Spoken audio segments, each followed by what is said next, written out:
The Mediterranean Sea, 3rd century BC. Two huge empires in conflict.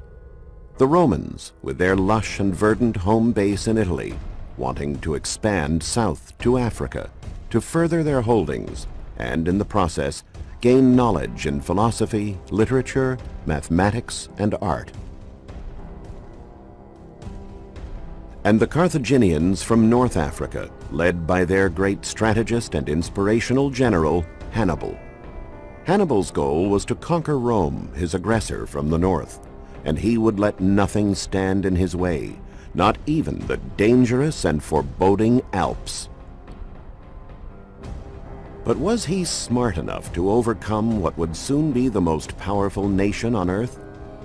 Archaeology has revealed a wealth of secrets of both the Romans and the Carthaginians.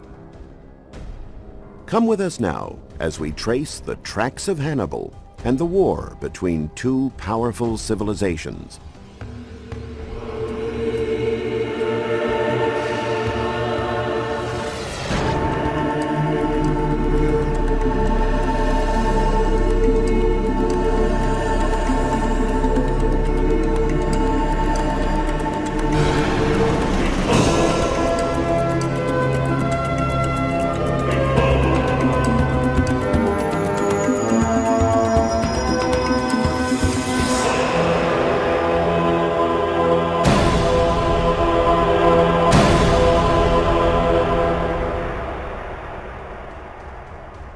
Carthage and Rome, initially equal in power, were destined for conflict.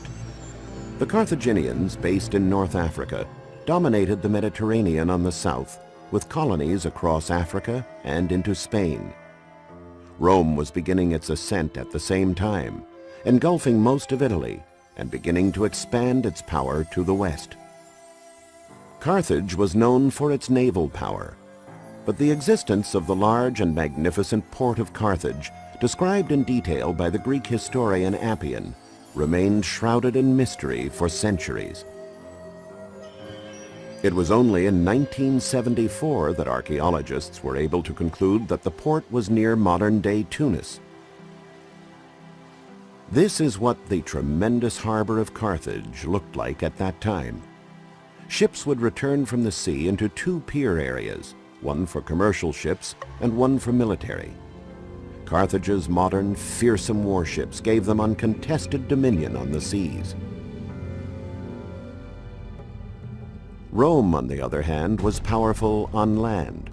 Their war strategists continually innovated and developed siege and war machines that their enemies had never encountered. It would have been easier for Carthage to attack Rome by sea. But instead, Hannibal, Carthage's great general, thought he would surprise Rome. He planned a bold overland expedition to attack Rome. He would take with him 90,000 infantry, 12,000 horsemen, and 40 elephants. His first move was to attack an ally of Rome, a city called Saguntum in Spain. Roman soldiers were already in the city as observers when Hannibal arrived. When the citizens heard that Hannibal was on his way, they called an emergency session to discuss war. These assemblies were held in open spaces or in theaters such as this one from the imperial age. Saguntum asked for help from Rome, but Rome was undecided, not sure whether it was wise to get involved in a war with Hannibal. That indecision is still famous today thanks to the proverb, "While they debate in Rome, Saguntum falls." The city held out for 8 months against Hannibal's siege, but it was finally overrun and destroyed in 218 BC.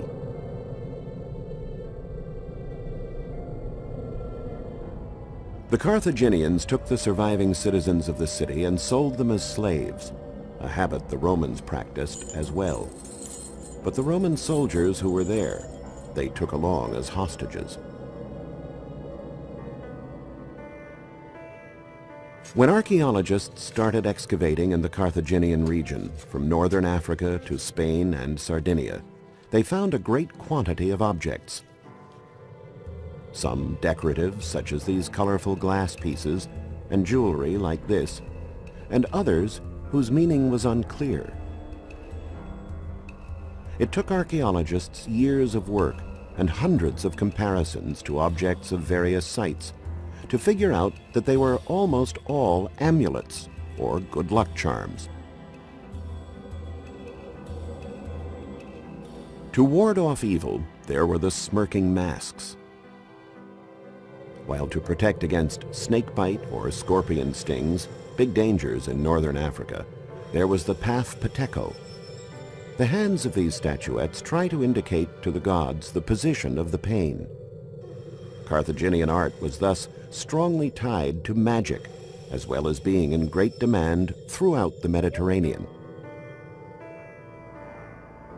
Statues, busts, and friezes tell the tale of heroic or mythological journeys. In the Roman cities, great quantities of art objects adorned the houses and were found everywhere on the streets. Some were copies of Greek masterpieces, but most portrayed Roman subjects. What were they for? Were they purely for aesthetics, or were they commemorating some event? Actually, the Romans loved art and used it widely in their rich and luxurious homes. But along the roads and in public spaces, the intention was not aesthetic, but political. Researchers discovered that the various sculptures and depictions were used to spread political and civil agendas, or to magnify Roman conquests. They were also used as propaganda for the family or political party that financed the works. The Romans were the first to understand the power of images to influence public opinion. As the Romans and Carthaginians met on the battlefield and interacted with each other, the art and culture of the different civilizations became intriguing to both. Although enemies, the two empires thirsted for knowledge of the other.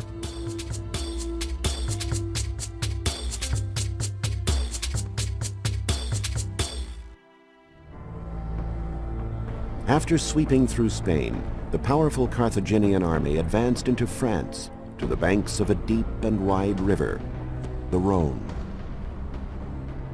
The elephants, the Sherman tanks of Hannibal's army, who were able to rout any enemy that dared to get in their way, refused to get their toes wet, in spite of their usual obedience to their masters. How then could they get these animals across the river? The writer Polybius revealed Hannibal's simple but ingenious solution. Hannibal built a floating pier of rafts anchored at one end to large boats and at the other to strong trees. He then had the rafts covered with soil to fool the animals. Two females calmly walked out onto the pier, and all the males followed. When all the elephants were afloat, Hannibal had the moorings cut, so the rafts started moving toward the other side. The elephants were filled with fear as they saw the bank receding, but soon quieted down and made it across. Hannibal was on his way to Rome. But one major obstacle stood in his way: the Alps. Getting through the Alps was an enterprise no one had ever attempted. Along the way, amidst blistering snowstorms and dangerous precipices that dropped thousands of feet, Hannibal lost half of his army and half of his animals. But he did it. Arriving on the other side, he took the Romans completely by surprise. The Carthaginian army scored victories on the Ticino and Trebbia rivers, at Lake Trasimeno, and lastly at Cannae. Many Italian cities betrayed Rome to ally themselves with Hannibal, including Capua. The unbroken string of battles won by the Carthaginians brought the army all the way to the south of Rome, and here, knowing he was master of the house, Hannibal indulged in a nice long rest.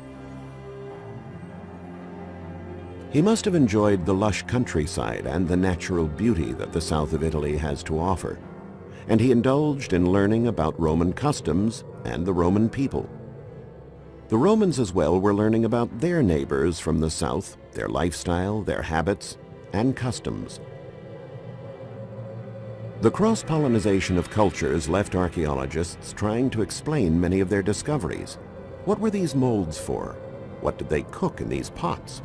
And what did the Carthaginian wine, referred to in several historical accounts, actually taste like? Studies and comparisons among various references and relics helped us discover that the Carthaginians were master confectioners, or makers of sweets, and that these molds were used to decorate their candies. Fine. Dogs, however, numerous among the Romans and trained to be man's friend, were not kept as pets by the Carthaginians. Instead, they ate them. Can you imagine sitting down at the Carthaginian table and inquiring about the meat you were being served? Maybe after you had a few glasses of the very strong-flavored Carthaginian wine, however, you wouldn't care. Rome also was a land of avid wine drinkers. Presses like the one we see reconstructed here allowed for abundant production, but Punic or Carthaginian wines were also imported to Rome. Passum was the Roman term for the special Carthaginian wine. Wine made from dried grapes, the passito, that is still among Italy's most famous wines, was introduced to the region by the Carthaginians.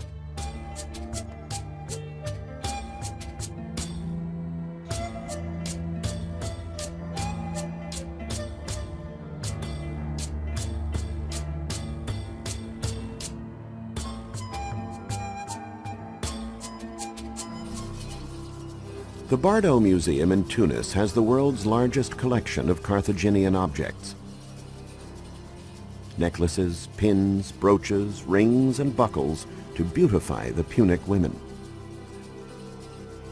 Mirrors, variously shaped ointment jars, and combs were everyday objects for enhancing the feminine allure of both Carthaginian and Roman women.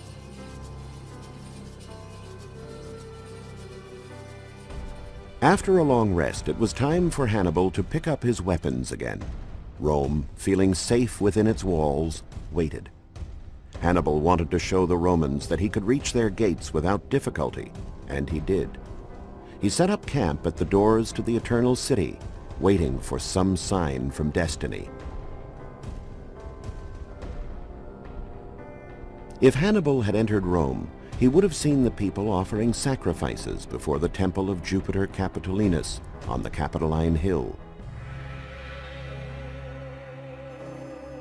This is how it probably looked in all its ancient splendor. The rectangular temple was 260 feet long and 180 feet wide. It was the largest temple of all those built in the Italic Etruscan period. It was built by the Tarquins, kings of Etruscan origins, who governed Rome at the end of the monarchic period. The temple dates back to the 6th century BC and was a colossal work for that time. It was a symbol of Roman power for centuries and served as a model, even in the imperial epic, throughout the provinces taken over by Rome. Its grandeur is exemplified by the columns, nearly 65 feet tall, laid out in 6 lines, and by the decorations on the facade that were covered with terracotta medallions painted in a variety of colors.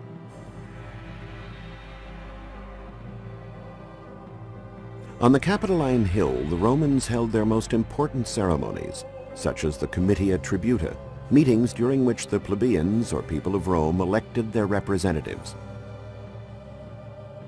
In addition, victorious generals returning from battle would celebrate with a solemn sacrifice in front of the temple. And lastly, it was here that every year on the 1st of January, the consuls, the supreme magistrates of the Roman Republic, were appointed.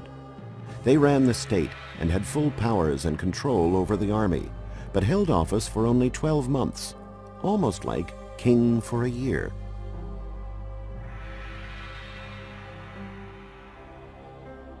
These two temples, on the other hand, not far from each other, were devoted to the business or commercial aspects of Rome at that time. Archaeologists came to this conclusion after analyzing a series of clues. The circular temple contained the base of a statue bearing an inscription. They were able to read the names of the sculptor and that of a wealthy merchant, along with the god to whom the sculpture was dedicated, Hercules Olivarius, protector of the Oil Merchants Guild. The other is dedicated to Portunus, an older god of the harbor. The river port of Rome on the Tiber must have been nearby.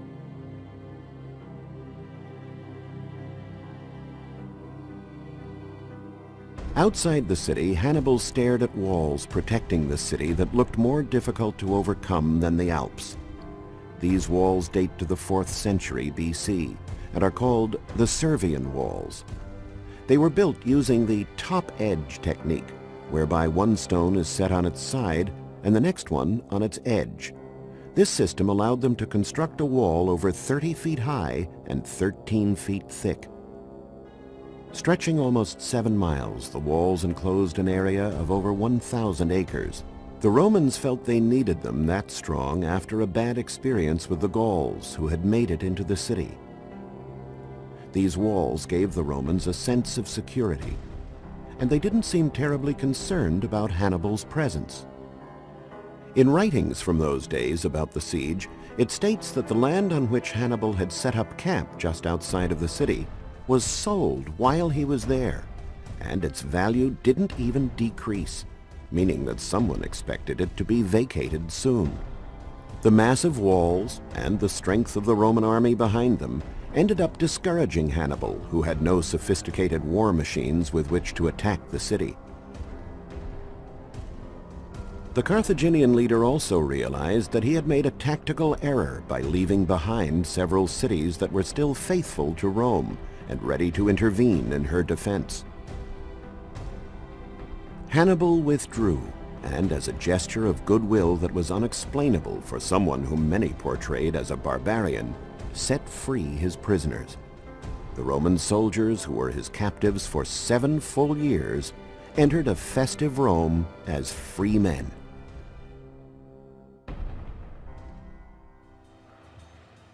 Hannibal remained in Italy for quite some time until Carthage itself was threatened by a Roman general, Africanus Scipio. Hannibal left to defend Carthage, and at Zama, near Carthage, lacking cavalry, he was defeated decisively by Scipio. Hannibal fled to the court of King Antiochus III of Syria, and Rome imposed extremely harsh peace conditions on the Carthaginians.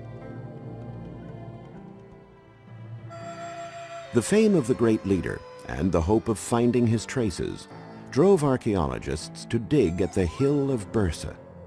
Historians and legend maintained that a city was founded there, and it was there that the only remaining Punic settlement was discovered. Archaeologists call this place Hannibal's Quarters. And it would have looked like this.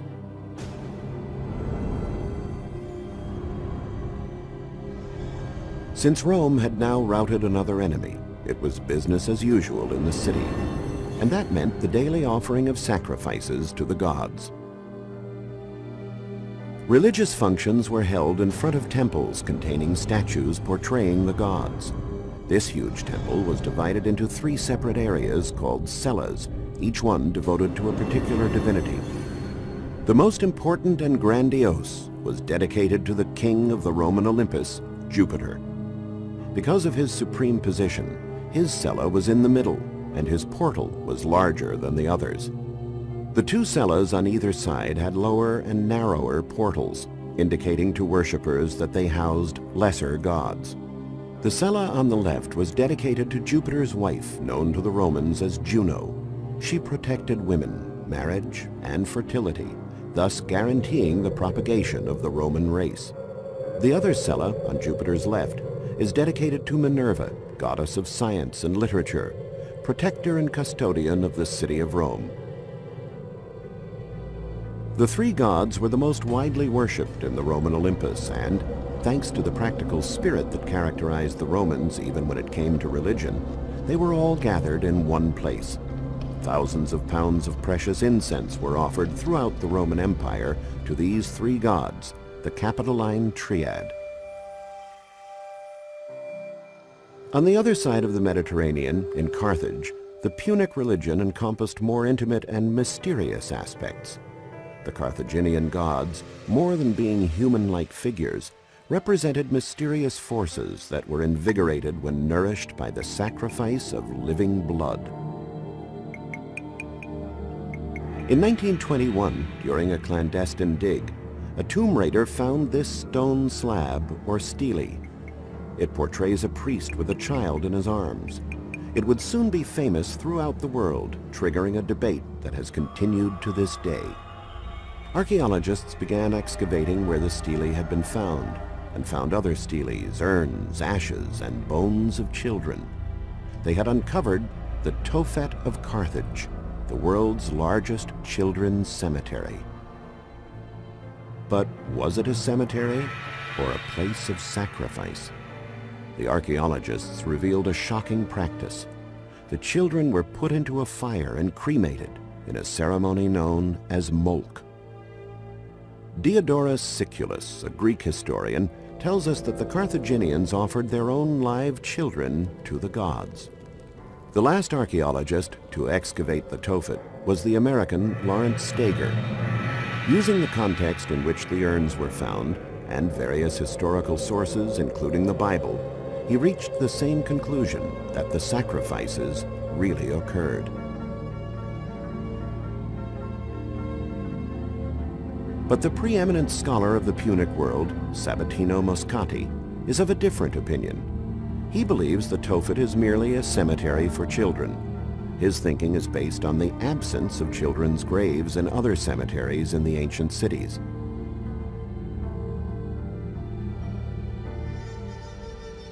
Carthage itself was burned to the ground during the Third Punic War in 146 BC. But the Romans eventually rebuilt the city, culturally harmonizing it with their own tastes. It became the number 2 city in the Roman Empire. On the Bursa Hill, an immense basilica was built, whose thick colonnade is still standing. Wealthy Romans new to Africa built magnificent villas on the slopes leading down to the sea.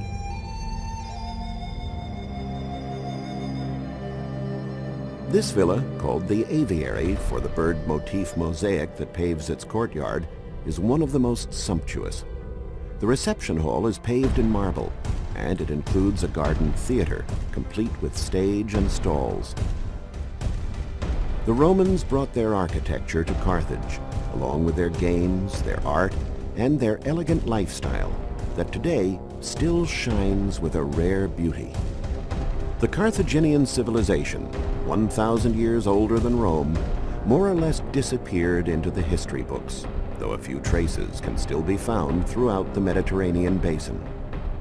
It was the Romans, however, who emerged victorious and passed their culture on to posterity. A culture, however, that contains a wealth of indelible contributions from the Carthaginians. Little did Hannibal know that his legacy was to help in this cross-cultural exchange.